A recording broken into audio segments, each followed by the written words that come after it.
있는데 잘 생각하시면 여러분들 오늘부터 우리가 이 성경이 뭔가 이런 부분들 잘 볼 수 있어요. 그러니까 집중해서 좀 힘들더라도 한번 보세요. 왜냐하면 이제 목사님이 얘기식으로 좀 끌어가고 그렇게 할 테니까 잘 보세요. 자, 우리 지난주 한번 생각해 볼게요. 이 예수님께서 태어나셨어요. 태어나셨는데 어디서 태어났다는 거 얘기 좀 많이 들으셨죠? 옛날 성탄절 우리 얘기하잖아요. 예수님이 어디에 태어나요? 어디에요? 말구유. 말구유라는 걸 아시죠? 이설민이 아시죠? 예, 말구유에 태어났는데 어디에 동네냐 하면은 예루살렘이라는 이제 그 동네 주변에 베들레헴이라고 있어요. 베들레헴. 이게 유대 땅인데 이게 다 유대 땅. 유대 땅인데 유대 땅에 베들레헴이라는 데가 있는데 거기에 호적하러 갔다가 많은 사람들이 호적하러 오니까 이게 잘 데가 없는 거야. 그래가지고 마리아는 임신해 있었죠. 그러다 보니까 뭐 어떻게 뭐 아기는 낳아야 되고 하니까 할 수 없이 마구간에 들어가셔가지고 거기에 넣고 난 다음에 아이를 구유에다가 이렇게 넣었잖아요. 구유라는 거 동우가 구유가 뭘까요? 구유 알아요? 우리 이제부터 이런 거 하나하나 배우려고 구유가 뭐냐 하면은 말이 먹는 밥통이 밥통. 우리는 밥그릇에 밥 먹잖아. 이거 옛날에 구유는 여기도 그런지 모르겠는데 요즘 그림에는 다 그렇게 나옵니다. 이렇게 딱 이래가지고 나무를 파가지고 그렇게 되는데 이건 뭐 제가 설명 안 해도 누가 잘 아시는 우리 강한구 집사님이 제일 잘합니다. 요즘은 이렇게 통으로 이렇게 나옵니다. 통으로 이렇게 해가지고 철로 이렇게 나오는데 어쨌든 간에 그게 구유입니다. 거기에 잠깐 누워놨었어요. 그때 누워놨을 때 누가 왔나 하면은 축복해 이제 보고 천사가 나타나가지고 누구한테 나타나면은 누구한테 나타났을까요? 네, 맞습니다. 목자들, 목동들입니다. 목동들 나타나가지고 야 너희가 새로 탄생하시는 예수님을 이제 보게 될 거라 그렇게 얘기해. 너희를 구주가 나셨으니 한번 가보라 그렇게 얘기해요. 그래서 목자가 이제 듣고는 갑니다. 가가지고 가서 보니까 예수님이 이렇게 태어나가지고 구유에 놓여있는, 그러니까 정말 태어난 지 얼마 안 됐을 거예요. 그렇죠? 구유에 놓여있는 아기를 보고 하나님 앞에 영광을 돌리고 이렇게 합니다. 그래서 첫 번째 방문한 사람이 목자들입니다. 목자들. 그리고 난 다음에 어느 순간인지 정확히 잘 알지 못하지만 예수님은 이제 구유에 있었으니까 아무래도 그가 불편하고 이러잖아요. 아기니까. 그러니까 어느 집에 아마 베들레헴 어느 집으로 이사를 하신 것 같아요. 이제 제가 방을 얻은 것 같아. 방을 얻어가지고 아기 예수를 거기다 이제 방에 잘 이렇게 두어서 이제 잘 기르고 있을 그때쯤에 또 사람들이 나타나요. 누구냐 하면은 누굴까요? 우리 동욱이 설명이 잘 아는 동방 박사들. 자, 그래 태어나가지고 이제 목자들이 왔고 말구에 있을 때 목자들이 왔고 그 다음에 이제 어느 집을 얻어가지고 살 때에 아마 이제 그때에 동방 박사들이 온 것 같아요. 와가지고 또 선물도 주잖아요. 한금과 유향금 몰약을 이렇게 드리면서 아기 예수 탄생을 축하하십니다. 그렇게 하잖아요. 그래가지고 이제 그때에 그게는 언제인지 정확하게는 잘 알지 못해요. 사실 이제 어쨌든 간에 그때쯤에 또 예수님은 예루살렘에 갑니다. 가가지고 정결 예식을 하고 옵니다. 33일이 지나면 원래 정결 예식을 할 수 있기 때문에 아마 33일 정도는 지났을 거예요. 그리고 난 다음에 어느 점에 이제 어떻게 되냐 하면은 자, 여기 보면 요셉 마리아 나사렛 길 이게 나오는데 자, 예수 출생하고 그리고 난 다음에 이제 어떻게 되냐 하면은 동방 박사들이 왔을 때 유대인의 왕으로 나시는 사람이 누구냐 이렇게 이제 물으러 왔으니까 막 학자들이 막 찾아요. 그러다가 베들레헴입니다. 그러게 하니까 이제 베들레헴에 갈 때에 왕이 뭐라 그래, 헤롯 왕이 뭐라 그러냐면 야, 너네들 가가지고 아기 왕을 만나게 되면은 나한테도 좀 알려주라. 나도 가서 그 왕한테 인사해야겠다. 이런 얘기를 해요. 헤롯 왕이. 그래서 이제 갔는데 동방 박사들이 천사가 얘기하기를 이게 돌아가면 안 될 거라. 이게 돌아가면 안 되는 거야. 그래가지고 그냥 헤롯 왕한테 알리지 않고, 유대 왕이 이제 왕한테 알리지 않고 바로 그냥 가버리는 거야. 가버리니까 이 왕이 가만히 생각하니까 왕이 태어났다 그랬는데 나한테 화났네? 이러니까 이제 어떻게 하면 그 아기, 왕이 태어났던 사람을 찾아야 돼. 찾을 수가 없으니까 어떻게 하냐면은, 한 2살 이하, 대충 따져가지고 한 2살 이하의 아이들을 다 어떻게 해요? 헤롯이? 예, 다 죽입니다. 다 죽입니다. 아마 베들레헴에 2살 이하 아이들 다 죽였을 것 같고, 어쩜 예루살렘 주변에도 다 죽였을 것 같아요.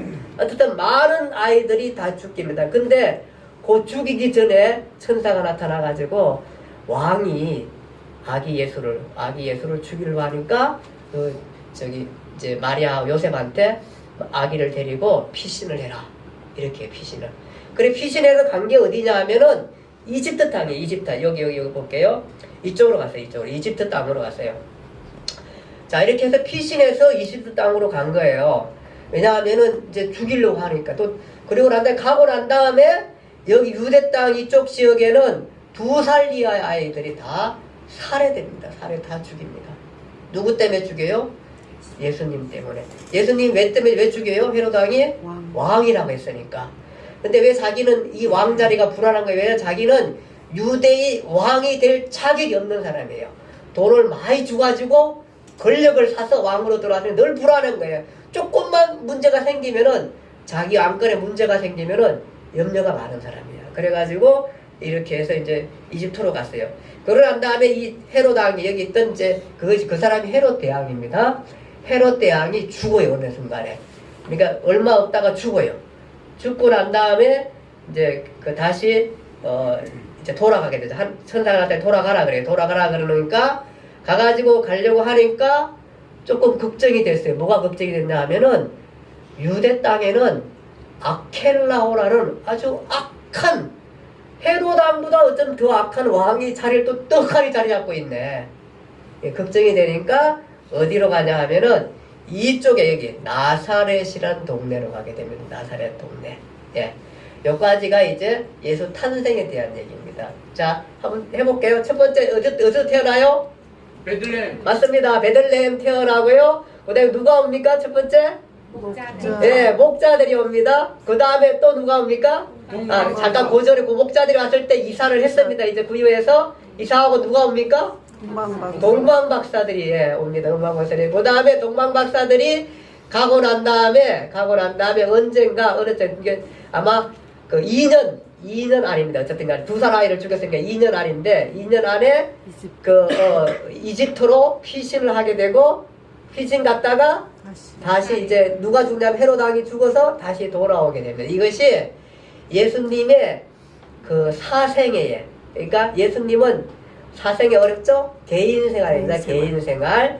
그러니까 동욱이나 우리 설민이처럼 또 목사님처럼 집에서 자라가면서 아빠 엄마를 도와가면서 공부하고 이렇게 자라가는 그 사생애라 그래요. 근데 이제 공생애라 그러는 공적인 생활이에요. 이거는 이제 예수님의 공적인 생활. 예. 즉 인류를 위해서 일하는 생활, 그거예요. 그게 공생애예요. 자, 그렇게 해서 사생애 생활이 했는데 사생애 중에 또 한 분 나타나는 게 있어요. 뭘까요? 딱 한 분 나타나는데 언제냐 하면은 12살 때입니다. 12살 때. 12살 때 예수님께서 여기 나올 겁니다. 사생애 이제 정리 마지막에 12세 소년기 아마 설민이하고 동욱이보다 나이가 적을 때 초등학교 한 5학년 때쯤에 엄마하고 아버지하고 이렇게 해서 다 가족들하고 해가지고 어디 가냐 하면은 예루살렘 이제 왜냐면 나사렛에 살았잖아요. 지금 나사렛 여기 살다가 예루살렘 성을 올라가는데 그때에 가족들이 다 갑니다. 다 가가지고 근데 무슨 일로 갔을까요? 6월절인데 성인식 하러 갔어요. 성인식. 이제 우리들도 성인식 하잖아요. 우리는 좀 늦게 하죠. 그렇죠? 아직 설민이하고 동욱이는 성인이 안 됐죠. 언제 하죠? 우리가 14세. 아니죠. 17세? 20세? 예, 20대 그때쯤 성인식을 해요. 예, 성인식을 하는데 이때는 유대인들은 12살에 성인식을 합니다. 성인식에서 쪼르르 따라갔어요. 따라갔는데 갔다가 거기서 이제 성인식을 다 지내고 부모하고 다 해서 올라갔어요. 쫙 내려오는데 하루길 왔는데 보니까 누가 없어요. 예수님이 없는 거예요. 왜 나홀로 집에 비행기 딱 타니까 누가 없어요? 아들이 케빈이 없어요. 케빈 이러면서 시작하잖아요. 그 마찬가지로 예수님이 없는 거야. 그러니까 이제 급하게 다시 올라가요. 올라가다 보니까 예수님 성전에서 뭐 하고 있어요? 놀고 있어. 학자들하고 당시 유명한 학자들하고 토론하고 있는데 학자들이 어쩔 줄 매고 있는 거야. 예, 감당을 못하는 거야. 이미 예수님은 이만큼 지식적으로 탁월했던 분이야. 그걸 감당을 못하고 있을 때에 그러죠. 아니 네가 지금 여기 있으면 어떡하냐고. 그러니까 뭐라 그래요? 내가 내 아버지. 내가 내 아버지 집에 있는 게 무엇입니까? 야, 내가 내 아버지 집에 있는 것이 무슨? 야, 이거 참 우리 같았으면 어땠을까? 야, 이놈의 자식 하면서 엉덩이 때려가면서 빨리 집에 이렇게 하면 어떡하냐 이랬을 텐데 마리아는 그것을 다 마음에 두었어요. 예, 그렇게 해가지고 그것이 이제 그 예수님의 사생애 요까지. 그리고 난 다음에 이제 아마 예수님은 돌아가가지고 어디에 생활했을까요? 여기 밑에 어디에 생활하냐면은 요 나사렛에서 이제 몇 살까지냐 하면은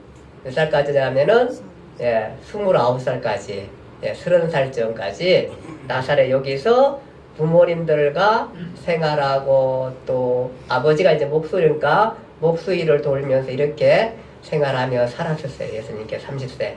그 다음에 이제 그 성경에 나오는 주된 모든 이야기는 동호가 이제부터는 30살 이후부터의 3년 기간 동안의 얘기예요. 3년 기간 동안. 이게 창세기, 죄송합니다. 마태, 마가, 누가, 요한복음의 모든 내용은 30살부터 31살, 32살, 33살까지의 얘기. 예. 그까지입니다. 그까지. 그 얘기입니다. 자, 그것을 볼게요. 자, 이제 그렇게 해서 이것을 이제 우리 공생애라 그럽니다. 공생의 시작이 오늘 성경에 보니까 오늘 성경 누가복음 오늘 본문 말씀 읽은 거 생각 23절 3장 23절이죠. 예수께서 가르치심을 시작할 때에 30세쯤 되시니라. 이때부터 예수님께서 이제 본격적으로 공생애를 시작합니다. 자, 그런데 이렇게 해서 이제 공생애를 시작하고요. 근데 이제 이 공생애 시작 가운데 우리가 그 여러분들 교재에 보면은 짜투리 공생애 이렇게 그 얘기가 돼 있어요. 한번 보시면은 짜투리 공생애, 예, 볼게요. 자, 그 공생애 이렇게 보면은 짜투리 공생애는 그 네모 안에 이렇게 쓰시면 됩니다. 공생애 시작 전부터 첫 번째 6월절 직전까지입니다. 공생애 시작 전부터 첫 번째 6월절 시작 전까지, 예, 그렇게 됩니다. 예. 자, 그래가지고 첫 번째 이제 공생애 좀 볼게요.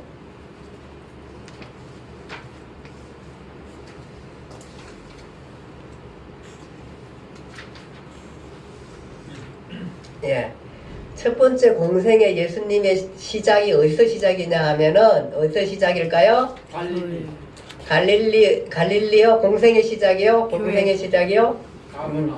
예, 공생의 시작은 그 갈릴리가 아니고요. 어디냐 하면은 세례 요한의 세례터 장소부터 시작이 됩니다. 예, 여기 세례 요한의 세례터 장소에서 시작이 됩니다. 그렇다 보니까 여러분 여기 보세요.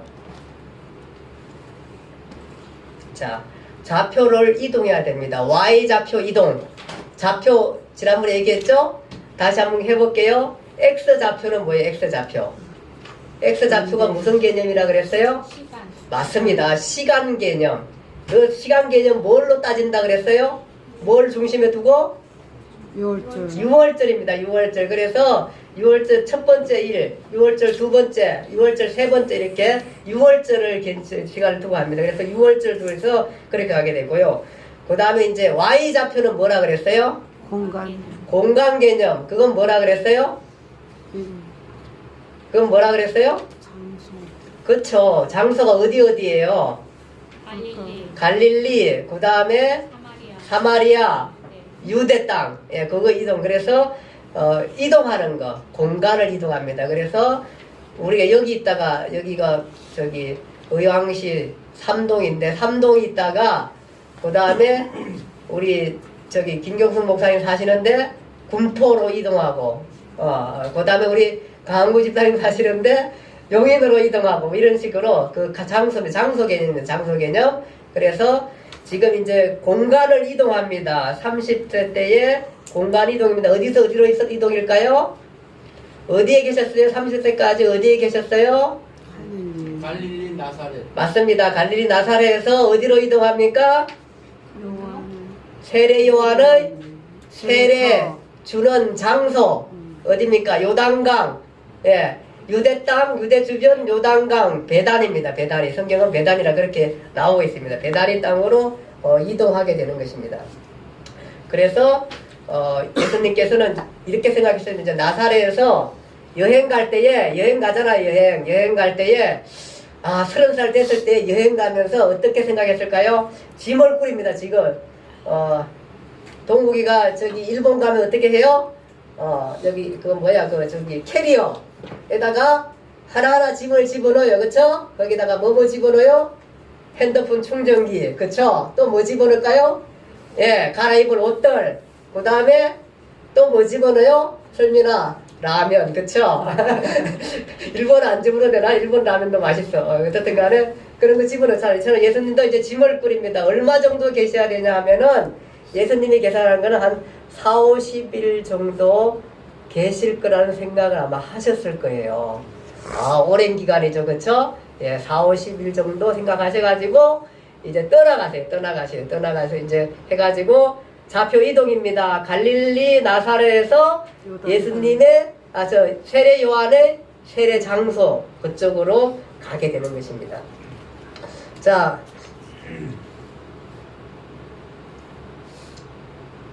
그렇게 해서 이제 가니까 그 세례 장소에서 누가 있나 하면은 세례 요한이 막 그 세례도 부풀면서 말씀을 막 선포합니다.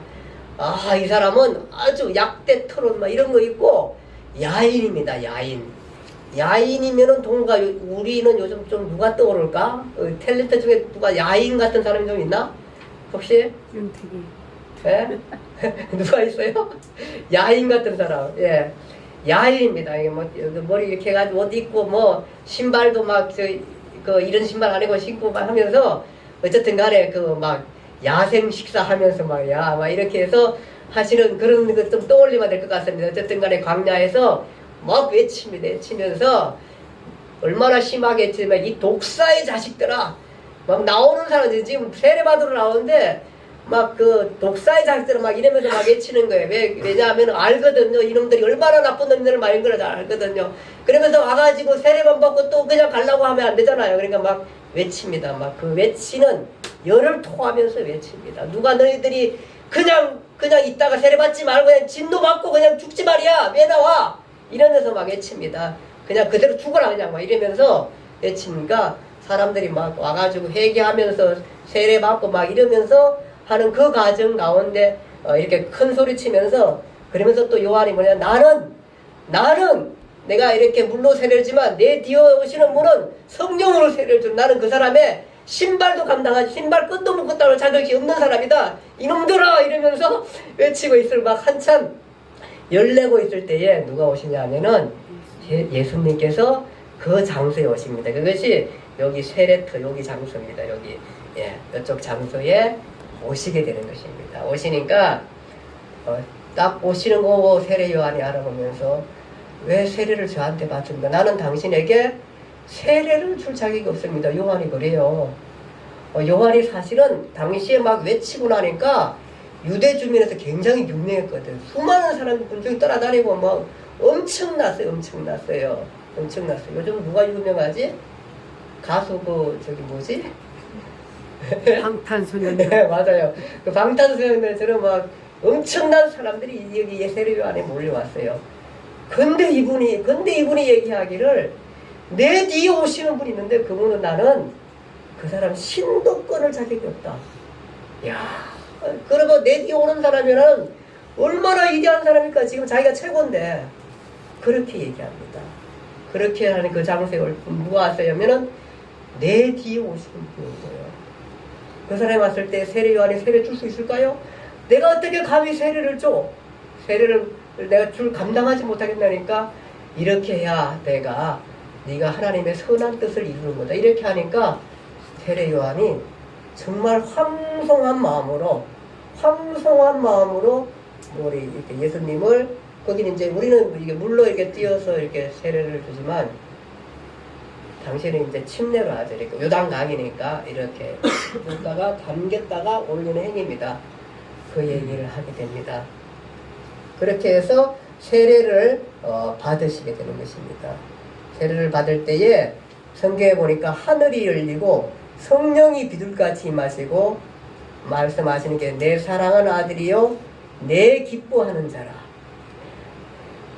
하늘이 열렸다. 하늘이 열리고 성령이 비둘기같이 임하시고 이는 내 사랑하는 아들이요 내 기뻐하는 자라 얘기한 말입니다.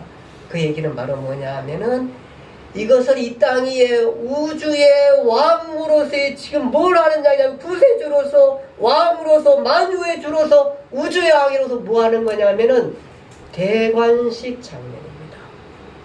왕 앞에 왕관을 올리는데 이러는 왕관이 아닙니다. 이러는 왕관이 아니라 성령이 비둘기같이 내리면서 이분이 바로 우주의 왕이시고 메시아이고 구원자인 것을 그 앞에서 알려지게 되는 것입니다. 그것이 여기서부터 예수님의 사역이 시작이 되는 것입니다. 그리고 난 다음에 예수님은 유대 강야에서 40일 동안 금식 기도를 하십니다. 금식을 하십니다. 자, 제가 얘기했죠? 저기 갈릴리에서 유대 땅으로 올 때에 여행할 때에 대략 한 40일에서 50일 정도 머무르 있구나 생각했던 게 바로 뭐냐 하면은 이 40일 동안 금식을 하게 됩니다. 금식을 하고 난 다음에 그리고 금식하고 난 다음에 뭐냐 하면은 사단으로부터 시험을 받습니다. 시험을 받습니다. 그 시험은 이 사단이 뭐라 그러냐 하면은 이제 뭐 예수님께서 한참 40일 금식해 봤어요? 금식해 보셨나요? 전 3일하고. 네, 3일을 옛날에 좀 많이 했었죠. 저도 한 3일을 몇 번 했었는데 요즘은 요즘은 그러시는데 정말 3일 하면 3일째에 정말 죽을 뻔합니다. 제가 또 그 얘기를 잠깐 해야겠는데 한 분은 제가 고등학교 아마 그때가 3학년 때였을 것 같아요. 3학년 때 같은데 정말 어렵고 힘든 시기를 보냈답니다. 정말로 너무 어려운 가정사의 많이 어려울 때를 보냈었을 때에 금식을 했습니다. 우리가 막 같이 금식을 하고 있는데 이틀 하고 있는데 막 죽겠는데 3일째 되는 날 제가 여기 이제 우리 학생들하고 학생부에 있었기 때문에 그냥 통닭이나 한번 실컷 먹어봤으면은 그랬는데 그러고 난 다음에 이제 3일 금식이 이제 다 이제 끝났는데 끝나는 날 끝나고 이제 교회 왔다가 집에 딱 돌아갔어요. 근데 생각도 않은 통닭이 정말로 우리 집안에 이렇게 착 해놓은 거예요. 아마 잘 모르실 거예요.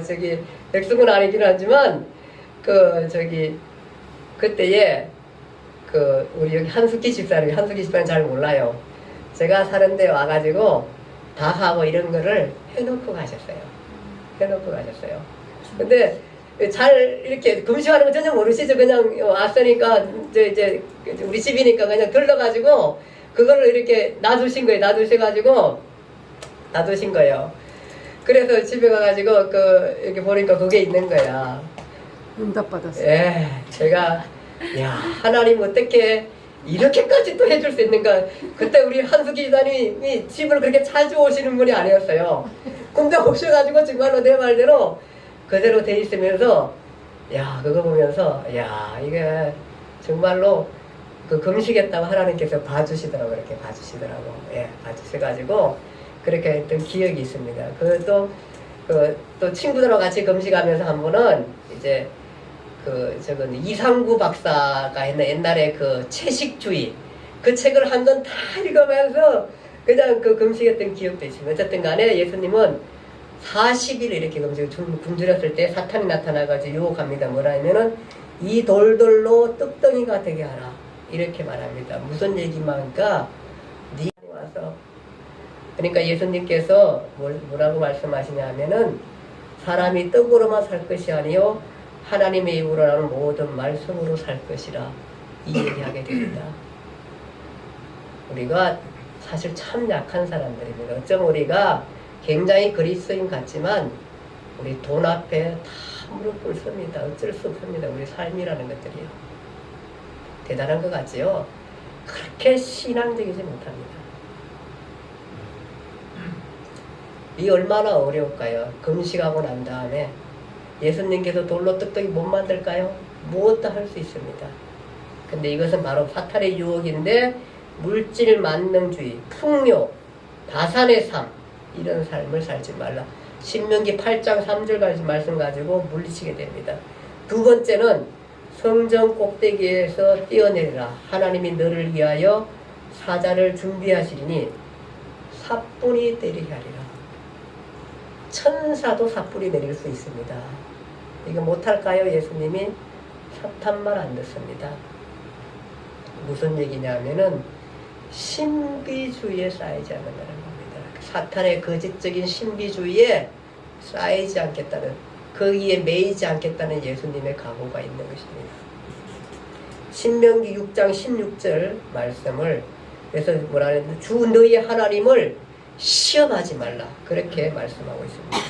세 번째는 높은 산에 데리고 가서 천하만국을 보여주고 내게 절하면 이 모든 것들을 주리라.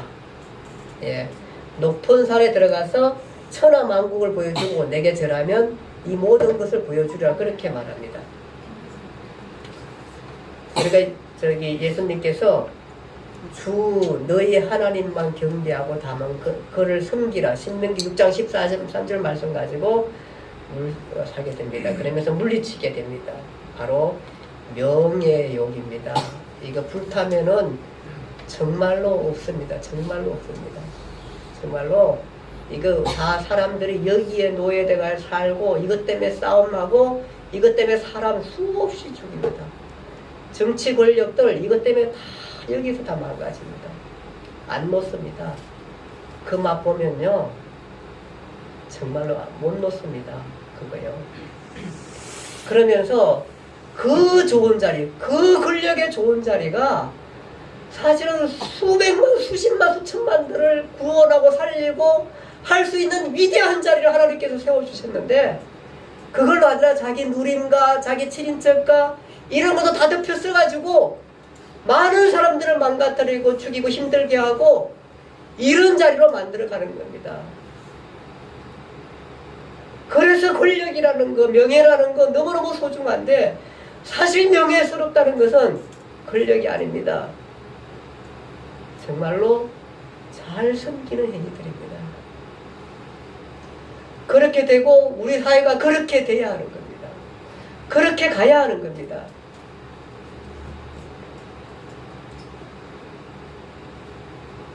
그것이 좋은 삶입니다. 예수님께서 그렇게 하십니다. 자, 그리고 난 다음에 예수님께서 이렇게 성경 말씀으로 사단의 유혹을 물리치게 됩니다. 그러면서 예수님은 사단에게 승리를 하게 되는 것입니다. 여러분, 이 사단의 승리를 우리가 잠깐 생각해야 됩니다. 태초의 인류 인간 아담은 똑같은 사단의 유혹을 받았습니다. 그렇죠? 예, 사단이 뱀에 들어가가지고 뱀이 유혹해가지고 선악과 즉 하나님의 말씀을 어기게 했습니다. 어기게 하면서 네가 이것을 따먹어라 그러면 네가 하나님같이 된다. 똑같습니다. 똑같은 그 유혹 속에 우리의 태초의 인류 아담은 거기에서 넘어졌고 그 이로 말미암아 우리 모든 그 아담 이후의 모든 후손들은 태어나서 어디로 가게 되냐 하면은 죽음을 향해서 가고 영도를 향해서 간다는 겁니다. 그것이 성경의 내용입니다. 우리가 그냥 우리 부모로부터 태어나가지고 삶을 살다가 이대로 살다 그냥 가면은 100년 살다가 여기서 사는 것도 골치 아프고 힘들고 어림도 많이 겪게 되고 그리고 속이게 되고 쏟게 되고 이런 사회에서 살다가 결국은 우리는 어디로 가냐 하면은 지옥을 향해서 가는 겁니다. 그것이 아담이 이후에 모든 삶, 모든 인간으로 태어난 모든 사람의 삶입니다. 뭐랑 똑같으냐 하면은 꽃꽂이에 꽂아놓은 꽃과 같습니다. 꽃꽂이에 꽃, 솔민이 꽃꽂이에 꽃 꽂아놓잖아요. 꽂아놓으면은 우리가 보기에는 예쁘고 살아있습니다. 그쵸? 다 살아있어요. 그러나 일정 기간 지나가면 어떻게 돼요? 다 시들어고 말라지고 그렇습니다. 왜 그럴까요? 나무로부터 끊어져 있게 되었으면 나무로부터 끊어져 있잖아요. 포도나무가 가지에 붙어 있어야지 열매를 맺는데 포도나무 포도나무 가지가 나무에 붙어 있어야 열매를 맺는데 끊어져 있으면 열매를 못 맺잖아요. 또 꽃꽂이에 해놓은 이럴 때는 꽃 하나 좀 해놔봤으면 좋겠어요. 여기다가 예. 꽃꽂이에 있는 꽃이 그렇게 시들어가 죽는 것 똑같은 것이 우리의 인생인 것입니다. 왜 예수가 이대하냐? 왜 이대하냐? 바로 예수가 그 사탄의 시험에서 이기고 난 다음에 이 승리는 바로 누구의 승리냐 하면은 예수로부터 탄생하는 인류의 승리입니다. 여러분, 이거는 정말 인류의 승리입니다. 아담이 망쳐놓은 인간 그 위에 인간들에 대한 구원의 사역에 아담이 사탄한테 무릎 꿇은 구원의 사역에 사탄은 다시 예수를 그렇게 유혹해왔습니다. 유혹해가지고 무릎 꿇게 만들었습니다. 그런데 예수 무릎 꿇나요? 안 꿇습니다. 당당하게 사탄에서 승리하게 되는 것입니다. 그래서 아담의 패배 속에 여전히 살고 있는 사람들은 그 멸망 가운데 영벌 가운데 거하게 될 것이지만 예수의 승리 가운데 사는 인생 사는 사람들은 그 사람을 재창조된 백성이라 그렇게 하는 재창조. 그래서 창조의 백성은 바로 멸망을 하게 생각하지만 예수의 승리 가운데 재창조된 이 백성은 하나님 나라에 들어가서 영생을 얻게 된다는 게 성경입니다. 그것이 바로 이 지금 예수가 당한 사탄 그 금식 후에 사탄과의 승리는 그렇습니다. 그래서 우리는 믿는 사람은 예수와 함께 승리한 사람입니다. 승리한 사람. 아멘? 아멘. 예, 아멘입니다. 여러분, 이거는 그렇습니다. 이제 여기서 시작되면서 예수 위에 생각되고 구약의 모든 끝은 역사의 끝은 어디서 하면 예수로서 끝납니다. 여러분, 예수 위에 역사 없습니다. 예수 위에는 은혜의 역사고 은혜의 삶입니다. 믿느냐 안 믿느냐 삶입니다. 여러분, 예수로 성경은 다 역사의 모든 것을 끝내고 있습니다. 그가 그래서 역사의 완성이라 그렇게 말합니다. 인류의 희망, 유일한 희망은 예수밖에 없다. 그렇게 성경은 말씀하고 있습니다. 자, 그리고 난 다음에 예수님께서 어디 가시는지, 금식 후에 가시는데 어디로 가시냐 하면은 세례 요한의 집회 장소에 갑니다. 집회 장소에. 그러니까 세례 요한 집회 장소에 가니까 세례 요한이 뭐라 그러냐면은 보라, 세상 죄를 지고 하는 하나님의 어린 양이로다. 이렇게 말합니다. 세상 죄를 지고 하는 하나님의 어린 양이다. 나도 잘 알지 못하지만 내가 세례를 베풀 때에 성령이 비둘같이 하늘로서 내려오는 것을 보면 그가 바로 성령으로 세례를 베풀자니라. 바로 그가 내 뒤에 오는 사람이니라. 그가 나보다 앞선 것은 그가 나보다 먼저 계심이라. 무슨 얘기입니까? 먼저 계심이라. 무슨 얘기입니까? 사실은 누가 먼저 태어났어요? 요한. 세례 요한이 몇 개월 먼저 태어났어요? 6개월. 맞습니다. 6개월 먼저 태어났는데 그가 나보다 먼저 계신 자래요. 이 이상한 말을 이 위대한 선지자가 합니다. 이 위대한, 얼마나 방탄소년단 문제가 아닙니다. 이때 당시에 세례 요한은 그렇게 이 위대한 이 지도자가 그렇게 얘기합니다. 왜 그럴까요? 이분은 정말로 특별한 사람이기 때문에, 이분은 정말 인류의 희망이고 인류의 구원자이기 때문에 지금 그렇게 얘기하는 겁니다. 이분이. 아멘. 그래 왔을 때에 사람들이 그렇게 얘기하니까 세례 요한의 제자 두 사람이 누구를 따라가냐 하면은 예수님을 따라갑니다. 예수님을. 야, 그러니까 둘 따라가는데 그 둘 중에 한 사람은 성경이 밝히고 있습니다. 누구냐 하면은 안드레입니다. 적으세요. 안드레가 따라갑니다. 두 사람 따라가는데 한 사람은 누군지 모르겠어요. 한 사람은 누군지 성경을 안 밝히고 있어요. 그런데 우리는 각자들과 우리는 짐작할 수 있습니다. 이름을 잘 안 밝힌 사람 누굴까요? 이 책의 저자입니다. 이게 어디에 나오면 요한복음에 나옵니다. 사도 요한입니다. 사도 요한. 그러면 이제 안드레, 요한 두 사람이 예수님을 쫓아갑니다. 그 다음에 또 누구를 만나게 되냐 하면은 안드레가 베드로를 만납니다. 베드로를. 예, 베드로를 만나가지고 우리가 그 형 메시아를 만났어. 베드로 형 메시아가 그러니까 베드로가 나올 때에 예수님께서 바로 그 베드로한테 뭐라 그러냐 하면은 예수님이 너는 시몬이 아니야. 장차 개발하리라. 너는 반석이라 하리라. 이렇게 말합니다. 야, 베드로 놀랬을 거예요. 예, 예수님 만나. 그렇게 해서 베드로가 따라가게 되고요. 그러면 이제 몇 사람입니까? 세 사람입니다. 자, 첫 번째 사람 누구였어요? 안드레. 두 번째 누구예요? 예, 사도 요한입니다. 사도 요한. 세 번째 누구예요? 베드로. 예, 베드로. 그 다음에 또 가다가 예수님께서 누구를 만나면은 빌립을 만나면 빌립. 이 사람들이 다 갈릴리 베스다 사람들입니다. 이 사람들이 어디서 다 왔나 하면은 갈릴리 그 산을길 먼 곳에서 세례 요한의 세례 받으러 온 거예요. 그러니까 갈릴리에서 온 걸 보니까 예루살렘 뭐 할 것 없이 세례 요한한테 세례 받으러 엄청난 사람들이 온 거예요. 지금 난리가 난 거예요. 그렇게 온 거예요. 그러니까 그 왔다가 그렇게 해서 예수님을 만나게 됩니다. 그래서 빌립을 만나게 되니까 이제 몇 사람이에요? 네 사람이 됐습니다. 그 다음에 이제 빌립 만나고 난 다음에 빌립이 누구를 소개하냐면은 나다나엘을 만나게 됩니다. 나다나엘을 만나가지고 선지자, 우리가 아는 율법에 기록하는 그 사람 우리가 만났다 그러니까 나다나엘이 뭐냐면 아이고 무슨 나사렛이라는 그 촌동네에서 무슨 그런 위대한 선지자가 나올까요? 뭐 이러다가 딱 만났어요. 예, 나다나엘 보니까 내 앞에 간사한 것이 없어. 너는 정말 이스라엘 사람이야. 너는 앞에 간사한 사람이 없어. 이러니까 나다나엘을 보면서 딱 예수님이 그러니까 그냥 그대로 나다나엘이 항복하잖아요. 나사렛에서 무슨 선한 사람이 나겠나 이랬다가는 만나보고는 이 나다나엘이 누구냐면 우리가 아는 학자들이 주로 얘기하는 바돌로메라는 예수님의 12제자 중에 한 사람입니다. 예, 바돌로입니다. 그래서 나다나엘과 바돌로는 동일 인물로 보면 좋겠습니다.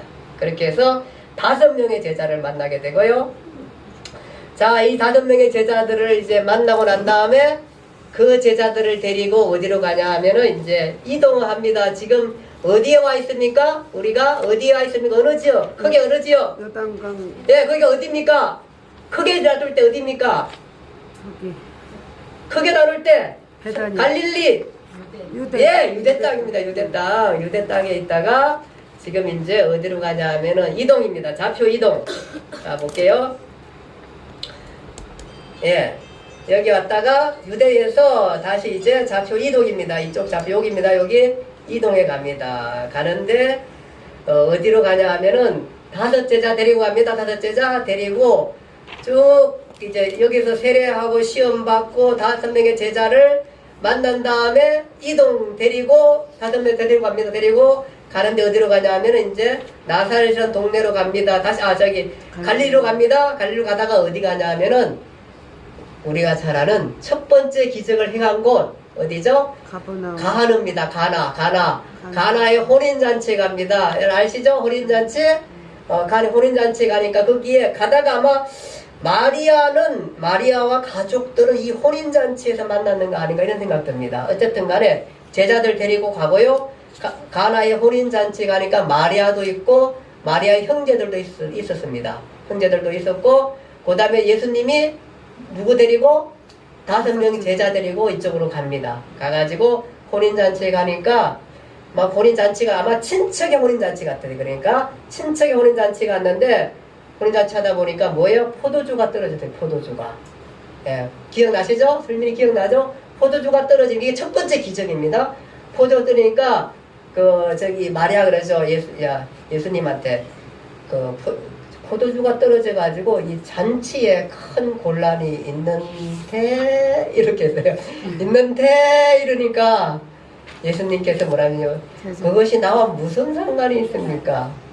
그렇지만 마리아는 그걸 다 마음에 두었어요. 마리아는 예수를 아는 사람입니다. 탄생 때부터 아시잖아요. 두었어요. 마음에 두었어요. 그 다음에 나중에 그 항아리 6개 항아리에다가 뭐라 그래요? 물을 가득 채우라 그래요. 6개 항아리 걸 가득 채우고 난 다음에 예수님께서 그 곤란한 잔치에 그것을 떠다 주라 그래요. 떠다 주라 그래가지고 떠줘요. 떠주면서 예수님께서 그걸 이제 해주니까 그 잔치가 얼마나 풍성했겠어요. 유대 잔치에 포도주가 없다는 것은 잔치가 아니죠. 예, 포도주를 만들어가는 사람들이 실컷 먹고 이렇게 됐습니다. 이것은 하나의 상징을 갖습니다. 뭐냐 하면은 이 잔치는 바로 뭐냐 하면은 잔치를 우리가 잔치의 신랑이 신부지만 잔치의 주인은 누구냐 하면은 하나님이십니다. 예수님입니다. 예수님. 장차 이런 이거보다 훨씬 훌륭한 천국 잔치가 벌어지게 되는데 그 천국 잔치의 포도주는 뭘 상징할까요? 예수 그리스도의 보혈입니다. 예수 그리스도의 보혈이라는 상징성을 두고 이 첫 번째 기적을 행하게 되는 것입니다. 자, 그 다음에 이제 이 첫 번째 기적을 행하고 난 다음에 그 다음에 어디로 가냐 하면은 가버나움으로 갑니다. 가버나움으로 가는데 가버나움에는 오늘 그 성경에 보니까 제가 한번 찾아볼까요? 잠시만요. 제가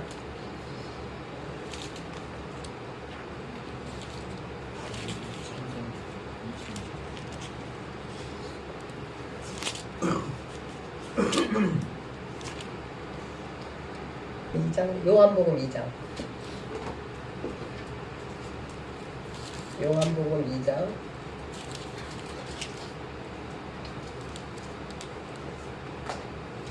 2장 12절 누가 한번 좀 읽어주세요.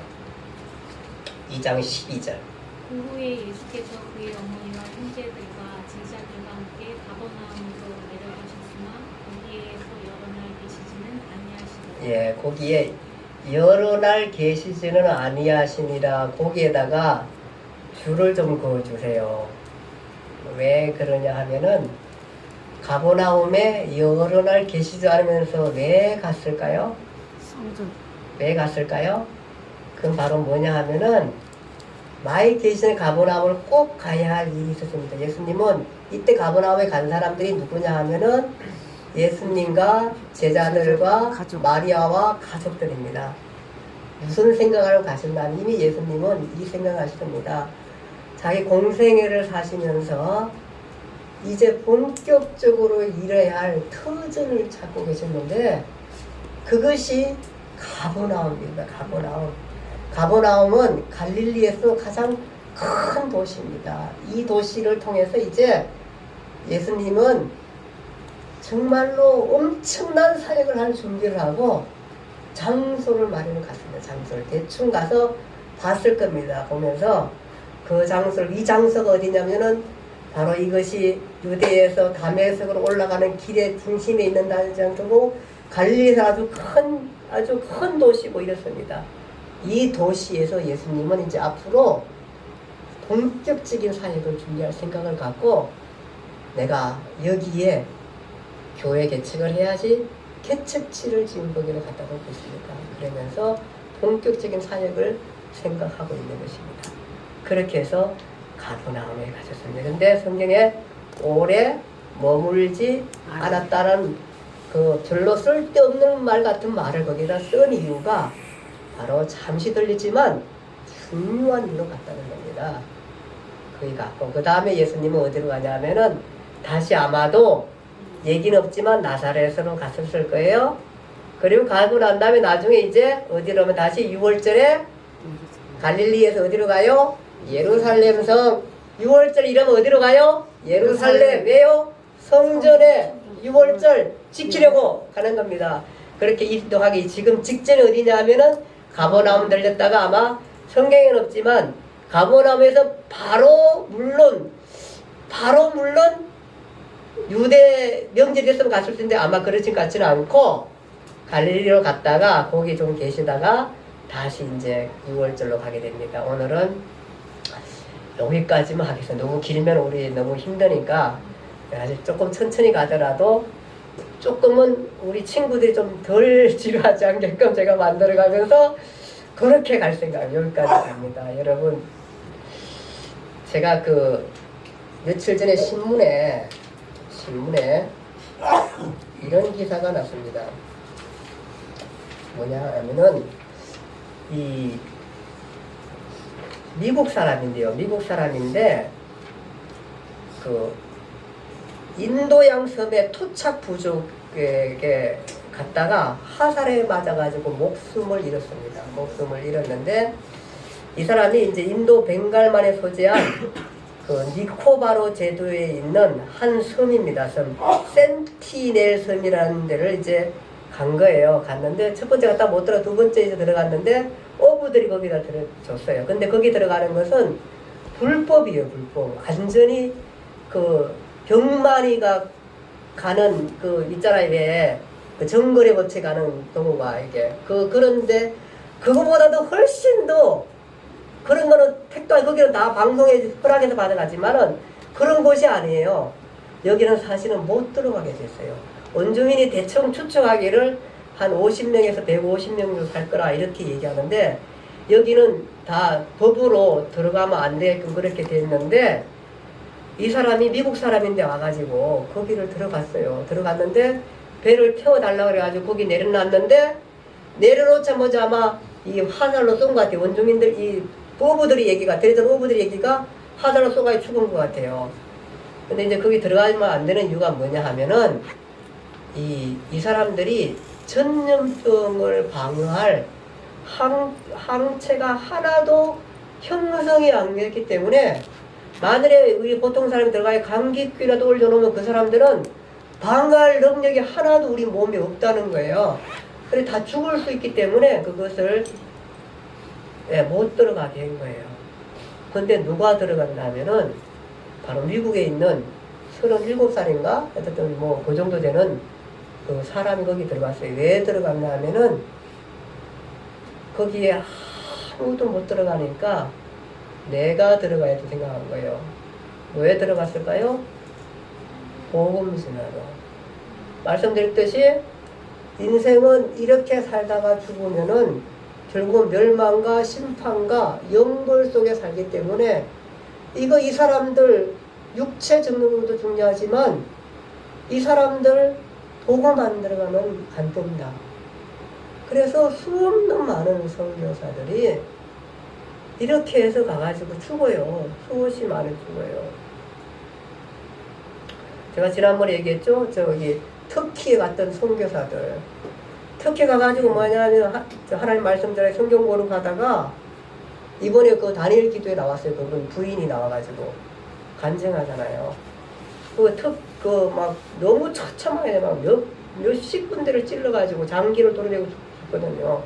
선교사들이 이렇게 해요. 이 사람 사실은 나는 사실 이거 기사 보면서 가면 안 된다 생각해요. 근데 한편으로 또 이해가 가요. 왜냐하면 얼마나 하나님 말씀을 생각해 보면서 얼마나 확실하게 하나님 말씀이 있으면은 저 사람들 그냥 모르지만 모르는 저 사람들한테 안 들어가면 되겠네. 누구라도 가가지고 누구 전해줘야지. 소식이라도 듣고 죽어야지. 소식 안 들어보면 이 안타까움이 그게 너무 절실한 거야. 이 사람한테는. 그래 간 거야. 내가 하나님한테 물어봤어요. 하나님 이거 도대체 이게 의가 가야 됩니까? 말아야 됩니까? 난 모르겠습니다. 나는 솔직히 인간적으로 이 사람 가면 안 된다. 갔다가 저기는 보는 그 사람 다 죽고요. 이러면 되겠습니까? 막 하는데 이러는데 한쪽에서는 이게 인간이 갖고 있는 한계고 딜레마라니까요. 한쪽에서는 가야 한다니까요. 그래서 제가 제가 노는 것 같아도 이렇게 깊이 생각한다니까요. 제가요. 그냥 안 살아요. 제가요. 그래가지고 제가 어떻게 생각했냐면은 여기다 그냥 그러면 좀 세 번째 방법을 정해야지. 어쨌든 간에 우리나라 그 삐라 보내듯이 풍선에 가에 좀 보내지. 풍선에 가에 보내가지고 그런 아마 그 원주민 그런 아마 번역돼 있지 않을까 알지 모르지만 어쨌든 간에 좀 삐라라도 모르지 이런 생각이 제가 하면서 이제 중재를 했습니다. 하나님 앞에. 하나님 제가 이렇게 중재하면 괜찮겠습니까? 이렇게 하나님께서 답은 없으시지만 아마 굿 아이디어는 하지만 그래도 아이디어로 하나로 접수할게 이러실 것 같아요. 어쨌든 간에 이만큼 그렇습니다. 근데 우리 주변에 그거 아닙니다. 우리 주변에 이거 못 들은 사람 얼마나 많을까요? 우리 창피해서 이거 못 전하잖아요. 우리가 이렇게 살아야 할까요? 우리가 많이 생각해 봅니다. 여러분 예수는 생명이고 구원이고 여기 통화만이 우리가 인류의 희망이라 생각한다면은 우리 이거 좀 생각해서 저도 반성 많이 하고 여러분들과 같이 내년에는 우리가 전도를 좀 많이 해야 되지 않을까 이 생각하고 지금 하고 있습니다. 지금 오늘 우리 설민이가 여기 커피 타주는데 커피가 아니고 엄마한테 이 차를 나눠주는데 야 이거 뭐야 저렇게 멋진 친구가 이렇게 사주면 나는 1,000원 내고 마실 것 같아. 예, 마실 것 같아. 그러면서 제가 이게 굿 하나님께서 아이디어를 주셨어. 그 금방 사이에요. 굿 아이디어. 반대하면 손들어도 괜찮습니다.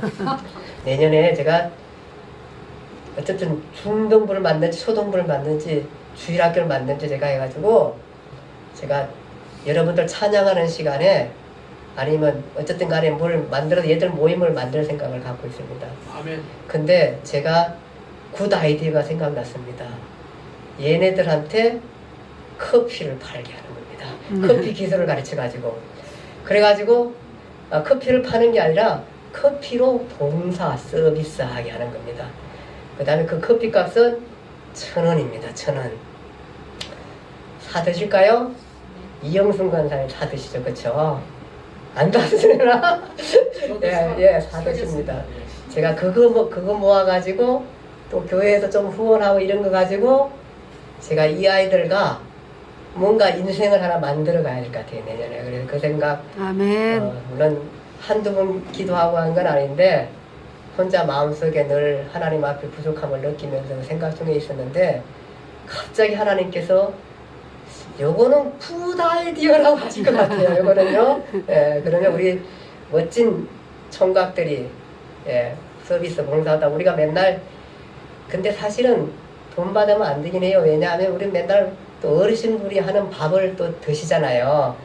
근데 우리가 아직도 돈 안 버는 학생이다 보니까 그렇게라도 해가지고 조금씩 모아서 우리 좋은 활동들 한번 해보면 어떨까 이 생각이 좀 떠올랐습니다. 여러분 기도해 주시고 조금 더 많이 좀 기도하고 여러분들 기도해 주셔서 그렇게 되면 좋겠다 이 생각 하고 있습니다. 구두 닦아주면 4,000원 예. 주겠습니다. 우리가 우리 이 귀한 아들 또 구두까지 닦게 할 수는 제가 없을 것 같고요.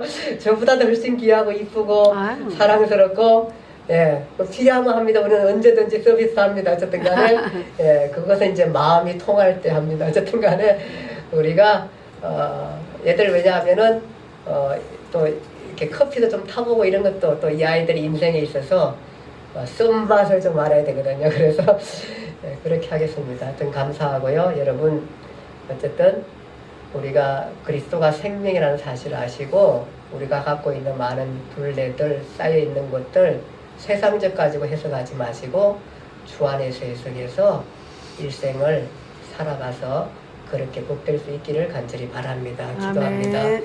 하나님 아버지 은혜와 사랑을 감사합니다.